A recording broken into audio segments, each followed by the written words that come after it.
لله رب العالمين، والصلاة والسلام على سيد الأنبياء والمرسلين وعلى آله الطيبين الطاهرين وأصحابه الهاديين المهديين وكل أتباعه من الصديقين والشهداء والصالحين. أما بعد، أعوذ بالله من الشيطان الرجيم. بسم الله الرحمن الرحيم. وأقيموا الصلاة وآتوا الزكاة واركعوا مع الراكعين. صدق الله العظيم. إن الله وملائكته يصلون على النبي يا أيها الذين آمنوا صلوا عليه وسلموا تسليما. الصلاة والسلام عليك يا رسول الله وعلى آلك وأصحابك يا حبيب الله. مل کے پڑھیے درود پاک. الصلاة والسلام عليك يا رسول الله وعلى آلك وأصحابك يا رحمة للعالمين. حضرت جبریل کا یوں آنا جانا اور ہے،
بزرگوں، دوستوں، عزیز ساتھیوں، خالق کائنات اللہ رب العالمین کا بے پناہ لطف و کرم، انعام و احسان، فضل خاص کہ جس وحدہ لا شریک ذات نے اپنے پیارے محبوب پاک صاحب الاولاد فخر موجودات سبب تخلیق کائنات سرکار مدینہ سرور قلب و سینہ حضور حضرت محمد مصطفیٰ احمد مجتبیٰ شمس الضحیٰ بدر الدجا ذات الورا صلی اللہ علیہ وآلہ وسلم آپ کے توسل اور آپ کے توسل سے ایک انتہائی بابرکت ساعتیں، انتہائی بابرکت گھڑیاں، عظمت والا دن جمعۃ المبارک عطا فرمایا۔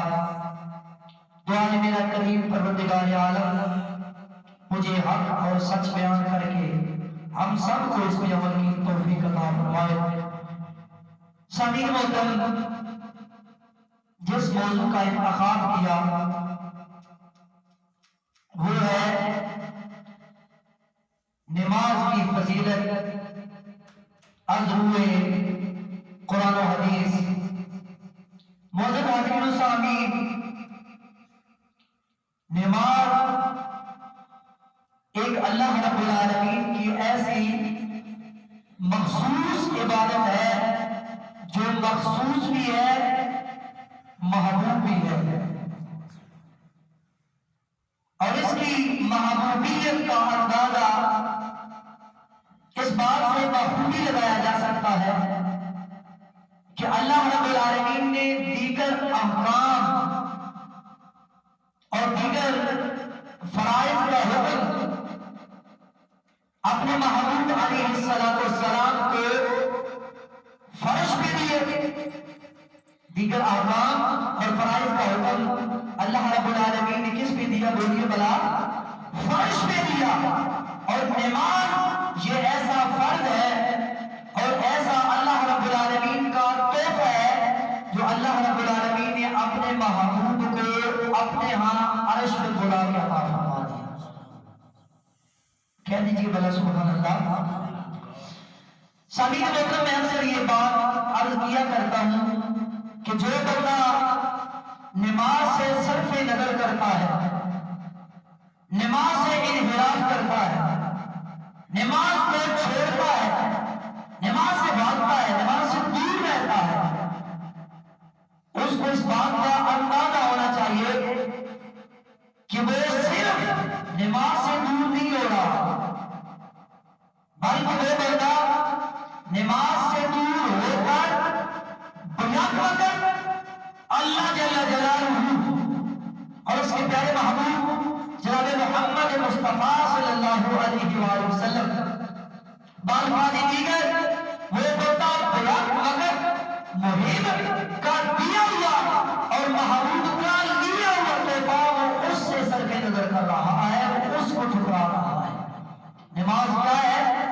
اللہ رب العالمین کا دیا ہوا تحفہ ہے، اور ہمارے کریم آقا حضرت محمد مصطفیٰ صلی اللہ علیہ وآلہ وسلم کا لیا ہوا قبول کیا ہوا تحفہ ہے۔ تو وہ بندہ کتنا خوش بخت اور کتنا خوش نصیب ہے جو اس تحفے سے محبت کرتا ہے، جو تحفہ اللہ رب العالمین نے معراج کی رات اپنے پیارے محبوب علیہ السلام کو دیگر تحائف کے ساتھ بطور خاص نماز کی صورت میں جو تحفہ عطا فرمایا۔ سامعین محترم، اللہ رب العالمین نے جا بجا قرآن مجید میں اور صراحتاً وضاحتاً 92 مقامات، کتنے مقامات جی؟ صراحت کے ساتھ، وضاحت کے ساتھ 92 مقامات پر اللہ رب العالمین نے نماز کا حکم دیا ہے۔ کتنے مقامات پہ بولیے بلا؟ 92 مقامات پر۔ پارہ نمبر 1 اللہ رب العالمین نے ارشاد فرمایا سورہ بقرہ، وَأَقِیمُوا الصَّلَاةَ وَآتُوا الزَّکَاةَ وَارْكَعُوا مَعَ الرَّاکِعِینَ، فرمایا نماز قائم کرو، زکات ادا کیا کرو،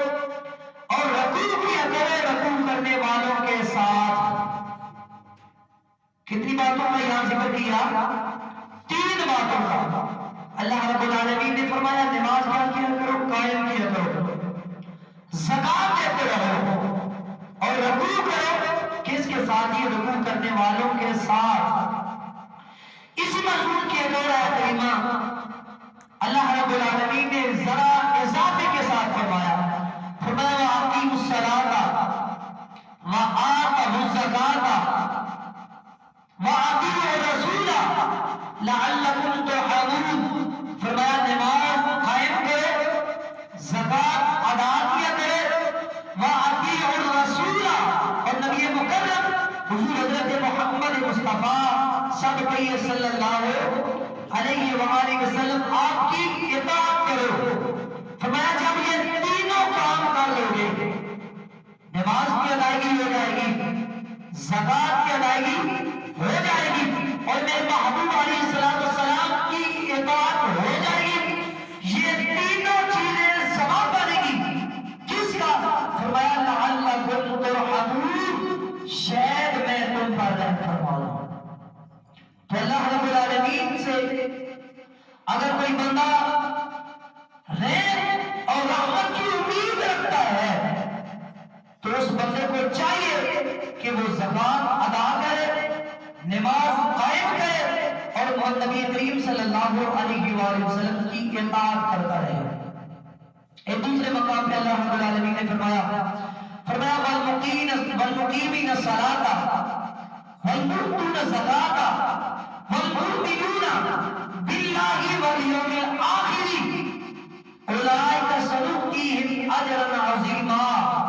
فرمایا وہ جو سچے لوگ ہیں، نماز قائم کرنے والے، زکات ادا کرنے والے، اور اللہ رب العالمین اور یوم آخرت پر ایمان رکھنے والے، نماز پڑھنے والے، بولیے ذرا نماز، سارے نماز پڑھنے والے، زکات ادا کرنے والے، اور اللہ جل جلالہ اور روز آخرت پر، قیامت کے دن پر جو ایمان رکھنے والے ہیں، فرمایا یہی وہ لوگ ہیں اولئک سنؤتیہم اجرا عظیما۔ فرمایا ہم ان لوگوں کو عنقریب بہت بڑا اجر عطا فرما دیں گے۔ نماز قائم کرنے والوں کو، زکات دینے والوں کو، اللہ جل جلالہ اور یوم آخرت پر ایمان رکھنے والوں کو ہم عنقریب بہت بڑا اجر عطا فرما دیں گے۔ وہ اجر کیا ہے؟ وہ اجر جو اللہ رب العالمین مصلیوں کو، نمازیوں کو اور زکات ادا کرنے والوں کو اور مومنین کو جو اجر عظیم کی صورت میں عطا فرمائے گا، اس کی متعدد صورتیں ہو سکتی ہیں۔ وہ اجر عظیم جنت الفردوس کی صورت میں ہو سکتا ہے، سبحان اللہ، جنت الفردوس کی صورت میں ہو سکتا ہے۔ وہ اجر عظیم جنت اور جنت کی حور و غلمان کی صورت میں ہو سکتا ہے۔ وہ اجر عظیم جنت میں حضور نبی اکرم صلی اللہ علیہ وآلہ وسلم کی رفاقت، آپ کی قربت کی صورت میں ہو سکتا ہے۔ وہ اجر عظیم جنت میں اللہ رب العالمین کی دیدار، اللہ رب العالمین کی دیدار کی صورت میں ہو سکتا ہے۔ تو اور نمازی کو کیا چاہیے؟ نماز کے ذریعے سے کثرت قیام، کثرت رکوع، کثرت سجود کے ذریعے سے اگر اس کو جنت مل جائے، جنت الفردوس مل جائے، جنت کی نہریں مل جائے، جنت کے باغات مل جائے، جنت اور مکین جنت جناب محمد مصطفیٰ مل جائے، جنت میں اللہ رب العالمین کا دیدار مل جائے، اور اس کو کیا چاہیے؟ سامعین محترم، اسی طرح ایک اور آیت کریمہ اللہ رب العالمین نے ارشاد فرمایا الذین یقیمون الصلاۃ ومما رزقناہم ینفقون۔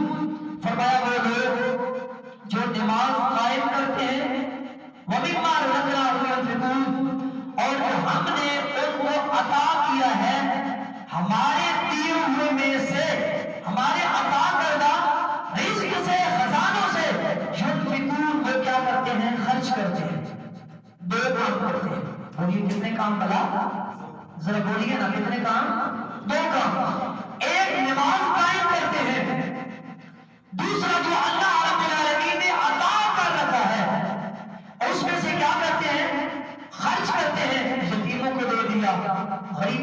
دیا، بیواؤں کو دے دیا، مسکینوں کو مظلوموں کو دے دیا، خرچ کرتے ہیں. فرمایا ایسے جو دو کام کرنے والے ہیں یہ کوئی عام لوگ نہیں ہے.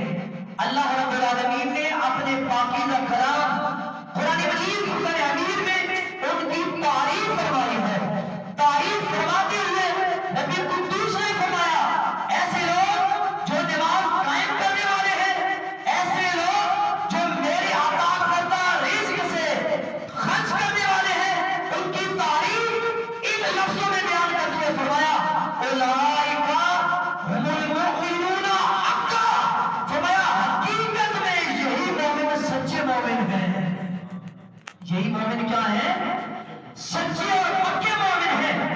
اپنے منہ سے تو میں بھی کہہ سکتا ہوں میں سچا مومن ہوں، آپ بھی کہہ سکتے ہیں، کوئی بھی دعویٰ کر سکتا ہے، لیکن بات تب بنتی ہے جب بندے کی طرف سے، جب عابد کی طرف سے معبود خود کہہ رہا ہے ہاں یہ جو میرے حضور کیا رکوع اور سجود کرنے والا ہے، میرے عطا کردہ رزق سے خرچ کرنے والا ہے، میں اس کا خالق، میں اس کا مالک، میں اس کا رب ہو کے یہ اعلان کر رہا ہوں اولئک هم المؤمنون حقا. فرمایا یہی بندہ حقیقی اور اصل اور سچا مومن ہے. صرف اتنی بات نہیں، آگے یہ بات دیگر 3 انعامات اللہ رب العالمین نے بندے مومن کے لیے جو اللہ تعالیٰ کی طرف سے عطا کردہ رزق میں سے خرچ کرتا ہے، جو نماز پڑھتا ہے، جن کے بعد دیگر 3 انعامات گنوائے. پہلا انعام گنواتے ہوئے رب العالمین نے فرمایا لہم عند ربہم درجات ومغفرۃ ورزق کریم. 3 اللہ رب العالمین نے اس کے لیے انعام اور اپنے اجر گنوائے. فرمایا پہلا اجر یہ ہے لہم درجات عند ربہم. فرمایا اللہ رب العالمین کے ہاں اس بندے کے لیے جو نماز پڑھنے والا ہے، اللہ رب العالمین کے عطا کردہ رزق سے خرچ کرنے والا ہے، فرمایا بلند درجات ہیں اپنے مالک کے حضور. اللہ رب العالمین کے حضور اس کے لیے کیا ہے؟ بلند درجے ہیں. ومغفرۃ، فرمایا بے حد و بے حساب مغفرت ہے صغیرہ گناہوں سے، کبیرہ گناہوں سے. اور آگے فرمایا واجر عظیم، اور فرمایا رزق کریم، اور اس کے لیے باعزت روزی ہے، عزت والی روزی ہے. تو اللہ رب العالمین کے حضور 3 اس کو انعامات دیے جائیں گے. اللہ رب العالمین کے جب حاضر ہوگا حضور بروز محشر، اللہ رب العالمین کے نزدیک اس کو قرب ملے گا، بلند درجہ ملے گا، اور اس کو رزق کریم، عزت والی روزی عطا کی جائے گی، اور پہلے ہی اس کے سارے گناہوں کو معاف فرما دیا جائے گا. حضرت عبداللہ بن عمر رضی اللہ تعالیٰ عنہ آپ سے بڑی حدیث پاک میرے کریم آقا بخاری اور مسلم شریف کے متفق علیہ حدیث پاک میرے کریم آقا حضرت محمد مصطفیٰ صلی اللہ علیہ وآلہ وسلم آپ نے ارشاد فرمایا بنی الاسلام علی 5 شہادت. فرمایا اسلام کی بنیاد 5 چیزوں پر ہے. کتنی چیزوں پر ہے؟ بولیے بلا کتنی چیزوں پر ہے؟ کون فرما رہا ہے؟ میرے آقا فرما رہے ہیں. میرے آقا کی حدیث پاک، میرے آقا کا مبارک فرمان. فرمایا اسلام کی بنیاد 5 چیزوں پر ہے. اللہ 5 شہادت، ان میں سے پہلی چیز اللہ الہ الا اللہ وان محمدا عبدہ ورسولہ. پہلی چیز کیا ہے کہ اس بات کا اقرار کرنا، اس بات کی شہادت دینا کہ اللہ رب العالمین کے سوا کوئی معبود نہیں ہے، اور اس کے ساتھ یہ بات ملانا وَأَنَّ مُحَمَّدًا عَبْدُهُ وَرَسُولُهُ، محمد صلی اللہ علیہ وآلہ وسلم اللہ رب العالمین کے سچے بندے اور اس کے سچے رسول ہیں. یہ پہلی چیز ہے. دوسری فرمایا اقام الصلاۃ، نماز قائم کرنا.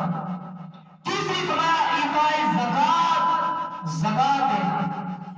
چوتھی چیز فرمایا وحج البیت، بیت اللہ شریف کا حج کرنا. پانچویں چیز فرمایا وصوم رمضان، رمضان شریف کے روزے رکھنا. یہ 5 چیزیں، یہ اسلام کی جو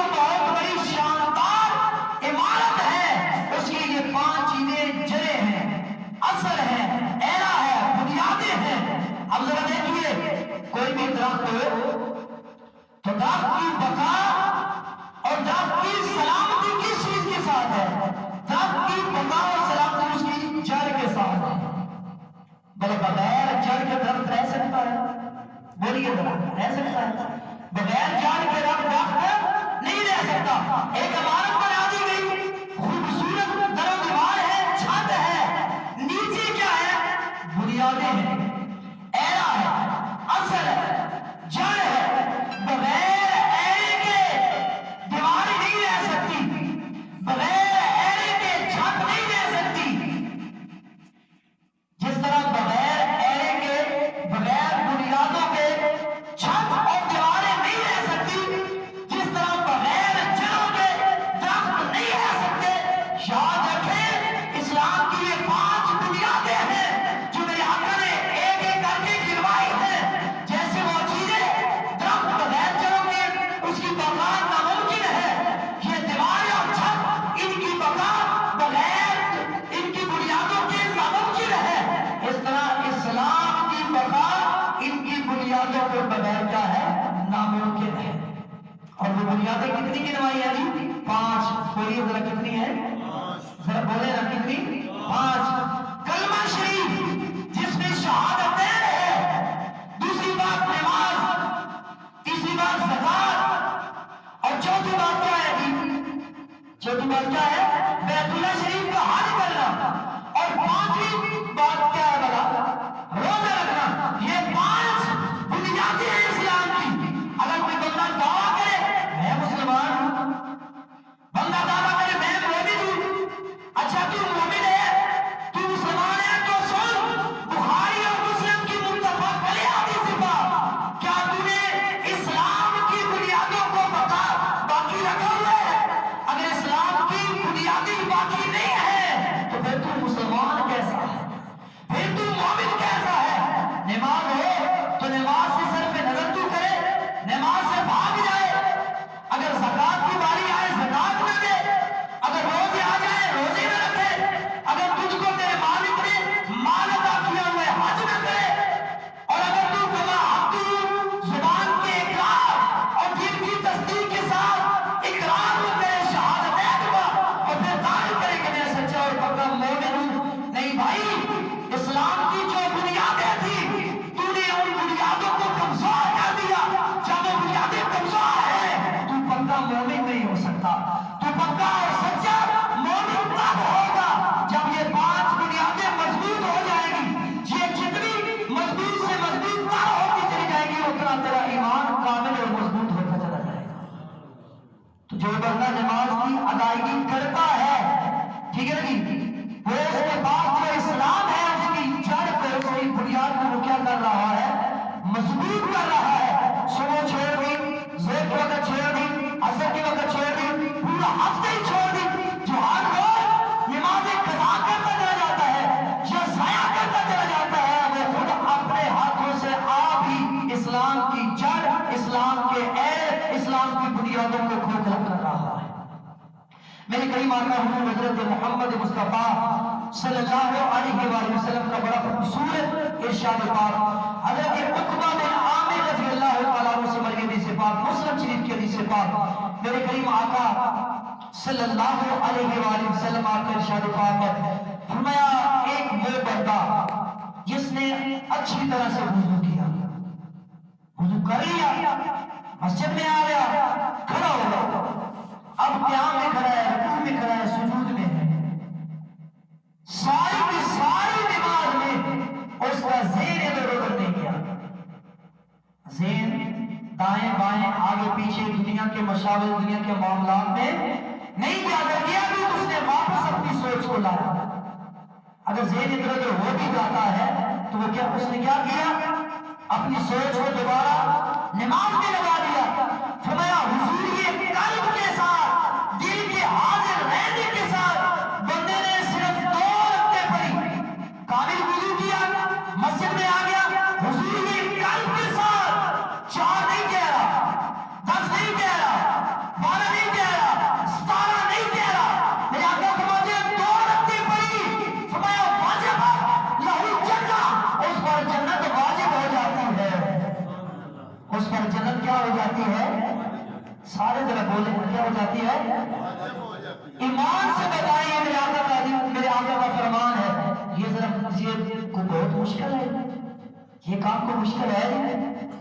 جتنے سے ہم دنیا کے کام کرتے ہیں اس سے یہ مشکل ہے بڑا, اتنی دیر بھی نہیں لگتی, مشکل بھی نہیں ہے. ادھر آیا بہترین طریقے سے وضو کیا اور اپنی سوچ کو اپنے کنٹرول میں رکھتے ہوئے, اور سوچ کو بندہ کیسے کنٹرول میں رکھے؟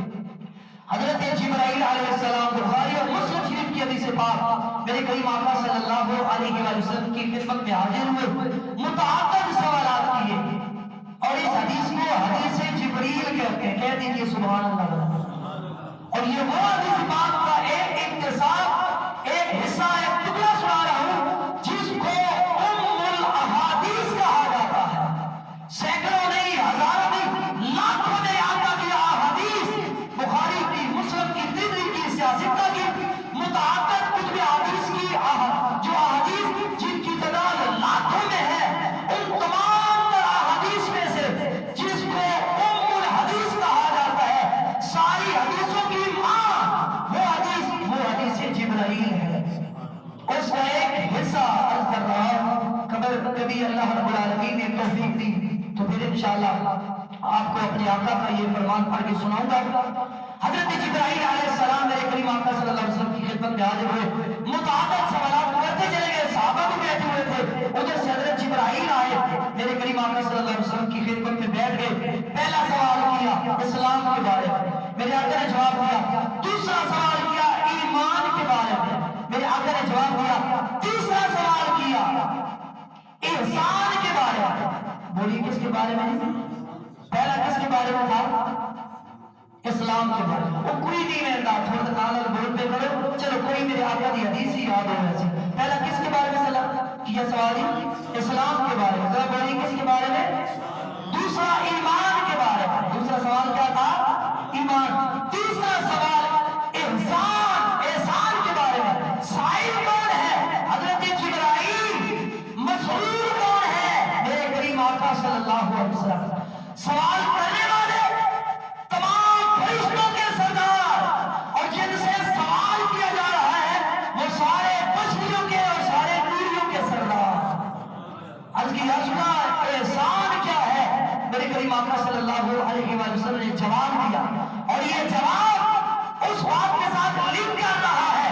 میں نے کہا رکھتے دو دشمن بننا پڑے, لیکن حضور کے قلب کے ساتھ, دل کی حاضر رہنے کے ساتھ پڑے, اور اسی کے ساتھ میراج میں نے کہا تھا کہ بندہ حضور یہ قلب کیسے حاصل کرے, بندہ ایسے حاصل کرے. حضرت جبرائیل نے جیسے سوال کیا تھا یا رسول اللہ احسان کیا ہے, میرے آقا نے جواب دیا ان تعبد اللہ کانک تراہ. فرمایا احسان یہ ہے کہ تو عبادت اس طرح کرے گویا جس طرح اللہ رب العالمین کو دیکھ رہا ہے. اللہ رب العالمین کو کیا کر رہا ہے؟ بہت بڑی بات ہے. اللہ رب العالمین کو دیکھ رہا ہے. قیام کی صورت میں جب کہا سبحان ربی الاعلی, جا کے سجدے میں جب ساری الحمد شریف پڑھ لی, پھر کیا رکوع میں کیا کہا سبحان ربی العظیم. تو تصور, کنسیپٹ, نظریہ حضور یہ قلب کیسے پیدا ہو سکتی ہے جب نظریہ اور کنسیپٹ یہ ہو. میں یہ کہہ رہا ہوں سبحان ربی العظیم, سبحان ربی العظیم. میرا قریب پروردگار عالم وہ پاک بھی ہے, وہ عظمت والا بھی ہے, وہ عظیم بھی ہے.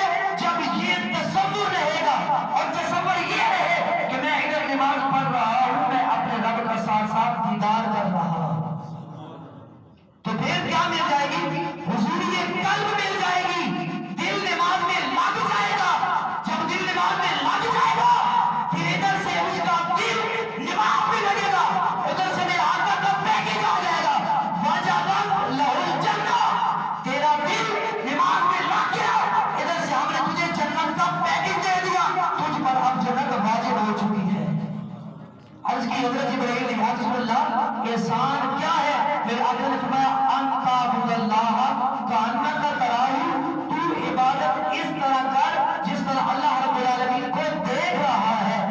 اگر اس طرح نہیں کر سکتا فَإِن لَمْ تَكُن تَرَاهُ فَإِنَّهُ يَرَاكَ, اگر میں عبادت اس طرح کروں گویا کہ میں رب کو دیکھ رہا ہوں، تو فرمایا اس سے اگلا اور ذرا آسان سٹیپ وہ ہی ہے، یہ تو تصور کرنا، یہ تو خیال کرنا میں ادھر نماز پڑھ رہا ہوں، اللہ رب العالمین مجھے دیکھ رہا ہے۔ کہہ دیجیے بھلا سبحان اللہ۔ تکبیر تحریمہ کہی، نظریہ یہ میرا رب مجھے دیکھ رہا ہے۔ الحمد شریف پڑھی، میرا رب مجھے دیکھ رہا ہے۔ سورت بھی آئی، میرا رب مجھے دیکھ رہا ہے۔ رکوع میں گیا، میرا رب مجھے دیکھ رہا ہے۔ اس سے بہت بڑی چیز سے اور بہت بڑی ہلاکت سے اور بہت بڑی تباہی سے اس کنسپٹ سے نجات مل جائے گی۔ اور وہ ہلاکت اور وہ تباہی ہے کیا؟ ہمارا قیام اس لیے کہ کوئی دیکھے تو صحیح ہے، ہمارا رکوع اس لیے قاری صاحب دیکھے تو صحیح ہے، ہمارا سجدہ اس لیے لوگ کہیں یار جب بھی دیکھیں یہ مسجد میں ہی رہتا ہے، یہ بڑا زاہد ہے، یہ بڑا متقی ہے، یہ بڑا پارسا ہے۔ اگر یہ تصور آیا تو یہ تصور ہلاکت ہے، یہ تصور ریا ہے۔ اور میرے آقا نے فرمایا الریاء شرک الاصغر، ریاکاری دکھلاوا یہ شرک اصغر ہے۔ اس شرک اصغر سے بھی بچنا چاہتے ہیں تو تصور یہ پیدا کریں جب کھڑے ہو جائیں تو نماز